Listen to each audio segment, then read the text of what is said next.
So Fabrizio Romano says that Ivan Toney wants to join Arsenal. That is the player's preference. He also says that Arsenal have not given up on Ivan Toney. They're still discussing internally in order to attack the situation. Arsenal appreciate Osimhen and Ivan Toney internally. Both of them are really appreciated at Chelsea and Arsenal. But at the moment, Arsenal know they cannot sign Ivan Toney in January. Let's dive into that Fabrizio Romano update on Ivan Toney, because it speaks about things that maybe we have not picked up in the last few weeks. In the case of Ivan Toney, I keep receiving many questions about Ivan Toney, guys, but for Brentford, he remains an important player. They would love to keep Ivan Toney at least till the end of the season and then letting him leave in the summer transfer window. It depends on the proposals, so they want an important proposal to let Ivan Toney leave in the January window. Otherwise, they would be super happy to keep him, to welcome him back after the ban, and to have him available for Thomas Frank in the upcoming months. So it depends on the proposals. At the moment for Chelsea, he's still one of the names they discussed internally, but it's not a concrete negotiation. Chelsea are not negotiating with his agents. Chelsea have not activated anything with Brentford, so the situation remains the same. For Arsenal, this, from what I heard, could be the preference on player side. So Toney would be really excited about the possibility of joining Arsenal, but it depends on many factors. Can Arsenal make it happen? How is the situation with the financial fair play? Is that a possible deal in the January transfer window, or it could be something for the summer? Arsenal are still discussing these things internally before attacking the situation, but for sure, Ivan Toney is one of the players they are discussing internally. Is gonna be one of the situations to watch. We know that, as I always told you, Victor Osimhen for both Chelsea and Arsenal is a player super appreciated, but for the January window, Napoli insists on keeping the player. His new contract is almost ready, and so Napoli will make all of this because they don't want to sell Osimhen in January. But let's follow the situation of Toney in 2024. Let's see if it's January or summer, and then. Rather than that, so that is according to Fabrizio Romano. A couple of very important points there if you're an Arsenal fan from Romano, and we're going to be diving into lots of them. So first and foremost, he says that Brentford want to keep, and that is something that I've reported on this channel every single day when I talked about Ivan Toney. Brentford would prefer to keep. They would love to keep. They think, you know, if he's available for Thomas Frank and probably available till the end of the campaign, if he doesn't pick up an injury, if he doesn't have any other issues that can keep him out of football, then their season could actually turn around. Their season could be much better. So they have a couple of injuries. Brand Wemo is not available. Johan Wissa is not firing. So they think Ivan Toney is untouchable at the moment. And I've said that before, and I think I've been absolutely right.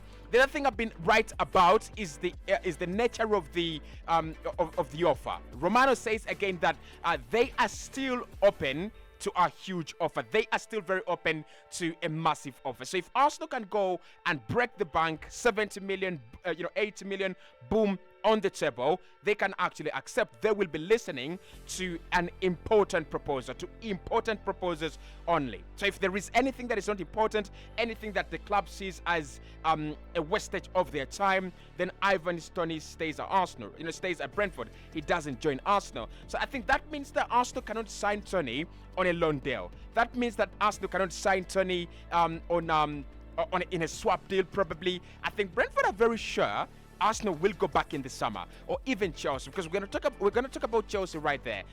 Romano also says that Chelsea are a very important factor in this deal. If Arsenal are as important as Chelsea, then the deal surely becomes more complicated. But importantly, Romano says the offer has to be important to convince Brentford, to convince the hierarchy at the club that they can let the player go. And probably if they can get 80 to 100 million, then they might consider getting a player as quick as January to replace Ivan Toney. That could be the theory and school of thought at Brentford. So Romano says an important offer. Otherwise, Brentford don't want to sell. Romano also says that Chelsea are very, very important in this deal. As important as we are, as important as Arsenal are, Chelsea are also very important. So Romano says that Chelsea have the player high in their hierarchy. It is not a concrete negotiation, but internally Chelsea rate Ivan Toney highly, as high as Arsenal rates him. So if Arsenal don't sign him, definitely it's going to be Chelsea, because Romano says that Victor Osimhen and Ivan Toney are both appreciated at Chelsea and Arsenal. I mean, we could be in a situation where I don't know who's the better player. I don't want to lie. I don't know who's the better player. But we might be in a situation where Arsenal take part of these two, and then Chelsea take the other part. So if Arsenal move quicker and maybe Ivan Toney is the player we like more, and we sign Ivan Toney maybe in the summer, maybe early in the summer or in January, then that means Chelsea are left with an option, and that is Victor Osimhen.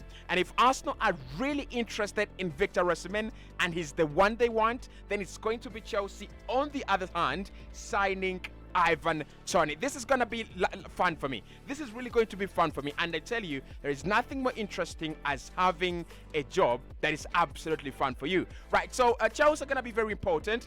And I think there is a little bit of a scare for me inside when he talks about Chelsea being an important factor.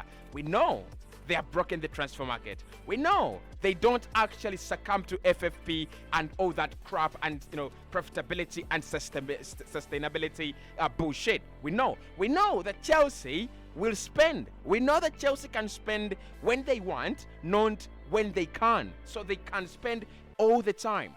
I do not know how they do it, because Arsenal is quaking with the FFP, Chelsea is quaking with FFP, Everton is quaking with FFP. Suddenly, Chelsea have spent almost £1 billion in the last, I don't know, half a year, 1.5 years, I don't know.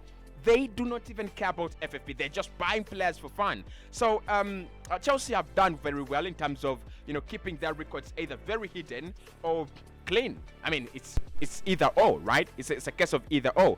And if Arsenal are fighting with Ivan Toney, and we both rate Ivan Toney highly, I won't be surprised to see Chelsea get Ivan Toney. Like, they're so good at negotiating and bringing in players. I don't know what they tell them, but look at all those young players that are signing for them, while Chelsea is on a downward trajectory. They're so good. So Arsenal are going to have to be serious. Arsenal are going to have to be better than Chelsea in negotiation. But this is the catch for Chelsea fans. They need to listen to this. The player's preference is Arsenal. So Romano there breaking it. The player preference is Arsenal. He would love to play for Arsenal. That is where his mind is. That is where his brain is. That is where his effort is going to be focused. Arsenal. He loves to join Arsenal. He would love to play for Arsenal before thinking about Chelsea. Now, this doesn't mean, and I know a couple of people actually get this wrong, this doesn't mean the player will reject another club. This doesn't mean that if Arsenal don't want him, then he will stay at Brentford because he doesn't want to annoy Arsenal by going to Chelsea. What this literally means is that Arsenal can have an easier way of arguing personal terms with the player who's already sold on to the idea of joining Arsenal. That is number one. Number two, it also means that in a case where two clubs have offered the same amount of money and Brentford are ready to accept that amount of money, then Ivan Toney would be the deciding factor. Then he will choose Arsenal over Chelsea because Arsenal are willing to pay the same amount of money, and probably we are willing to find a consensus and a common ground with him and his team on personal terms. That is basically what it means. It's important. I'm not going to lie. It's very, very important for you to have a player who wants to play with you. And Mikel Arteta has said it. When you have a player that wants to join your team, when you have a worker that wants to be part of your team, it's more valuable and it's more important as compared to having a player who's literally not really convinced about you. Like, he would love to play for you because you can pay the wages, you have the money, you can also sign him, you can give him UEFA Champions League football, but he's not really convinced about the project. So I think this would be Mikel Arteta's type of signing. This would be Mikel Arteta's liking. He likes players that love the club. He likes players that always are sold onto a move to Arsenal. Now, what is very important, and that is actually very, very interesting, is when Romano says that although Arsenal have FFP issues, and therefore they're still internally discussing whether this is a deal doable in January or in the summer, he says They are internally meeting before attacking the situation. That is, for me, the catch.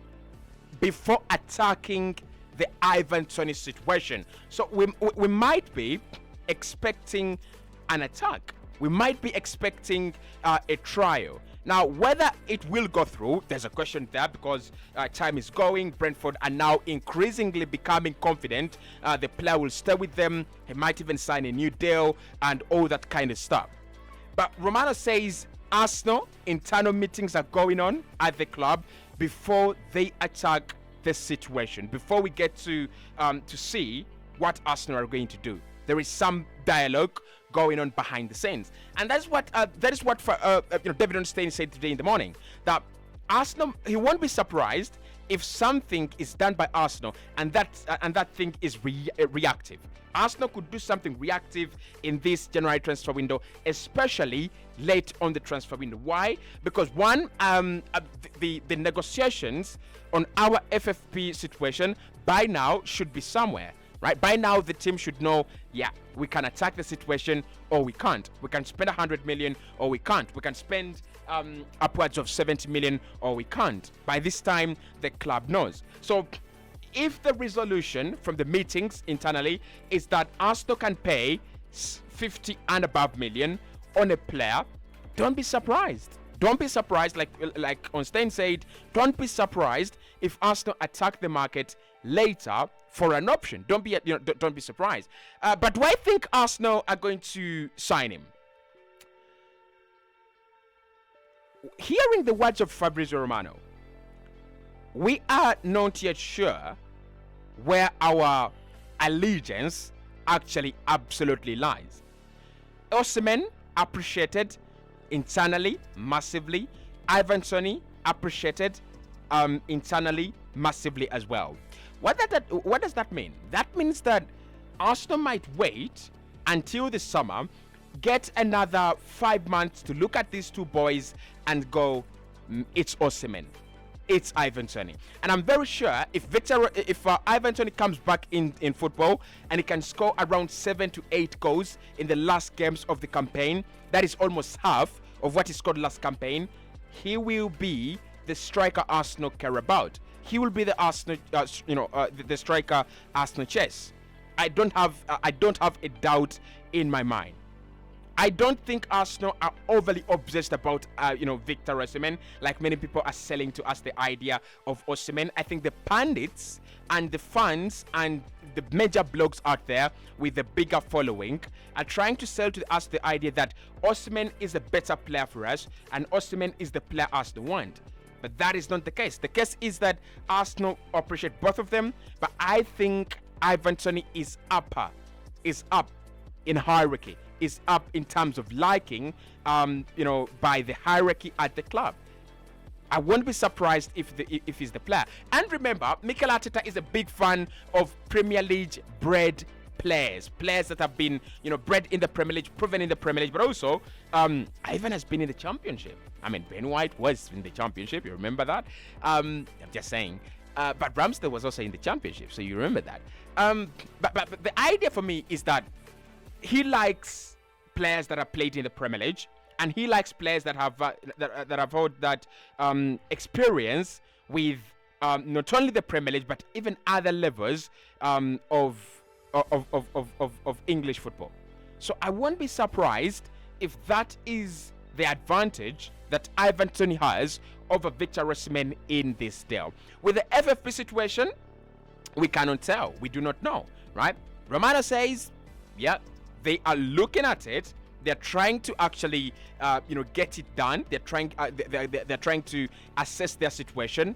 But we can't tell at the moment whether Arsenal are actually very, very confident of signing players, even with their FFP situation. So I want to know really what's going to come out of that. And if you want to know what's going to come out of this deal, hit the like button, subscribe to the channel, subscribe, hit that notification bell, because it's going to be very important in the last few days that you get a notification from Cossy Arsenal whenever something big drops. I think it's going to be exciting to see what we'd go with in the last 15 days, in the last 10 days of the window. Can Arsenal change the story. I mean, the first page is boring. Rumors. Incoming bids. Incoming bids. Can we see real moves now in the last 10 days? Can we see real deals? Can we see pen to paper? Can we see ink? I'm gonna be very, very interested. But of course, I will be reporting every single activity that goes on there. Make sure you also tuned in.